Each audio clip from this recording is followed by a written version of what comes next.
ఇది చాలా అభినందించాల్సిన విషయం. రత్నం చాలా రోజుల నుంచి బోన్ మ్యారో వ్యాధితో బాధపడుతూ ఉన్నారు. వారికి ప్రతిరోజు ప్రతి నెల వైద్యం కోసం వేలాది రూపాయలు ఖర్చు పెడితేనే కానీ ప్రాణాలు దక్కించుకోలేని పరిస్థితి ఉంది.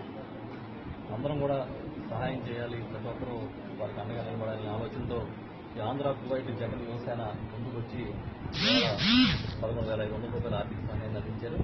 మేము పార్టీ తరఫున కూడా ఇంకా కొంతమందితో మాట్లాడి వారికి ఆర్థిక సహాయం అందించడానికి ప్రయత్నం చేస్తున్నాం. ఈ సందర్భంగా తెలియజేస్తూ ఉన్నా. ఆంధ్ర కువైట్ జగన్ యువసేన ఏర్పాటు చేసి వారికి వీలైనంత వరకు వాళ్ళకున్న పరిధిలో ఈ యువత అంతా కూడా సహకారం అందించడం కోసం ప్రయత్నం చేస్తూ ఉన్నారు. ఇలాంటి చాలా దీనస్థితిలో ఉండి అనారోగ్యంతో ఉండి పేదరికంలో ఉన్న వారికి సాయం చేయాలని వాళ్ళు ముందుకు రావడం అనేది చాలా చాలా అభినందించాల్సిన విషయం. ఇలాంటి ఎన్నో సేవా కార్యక్రమాలు చేయాలని కోరుతూ వీళ్ళకి సంబంధించిన నాయకత్వం చాలా మంది ఉన్నారు. అటు కువైట్లో ఉన్నారు, ఇక్కడ ఉన్నారు. వీళ్ళందరూ ఒక నెట్వర్క్ అయ్యి ఈ కార్యక్రమాలు చేస్తూ ఉన్నారు. వారికి వైఎస్ఆర్ పార్టీ పూర్తిగా అండదానం కల్పిస్తుంది. ఈరోజు ఈ కార్యక్రమం నాతో పాటు మాజీ శాసనసభ్యులు పెద్దలు పెండెం దొరబాబు గారు ఇతర నాయకత్వం కూడా పాల్గొన్నారు.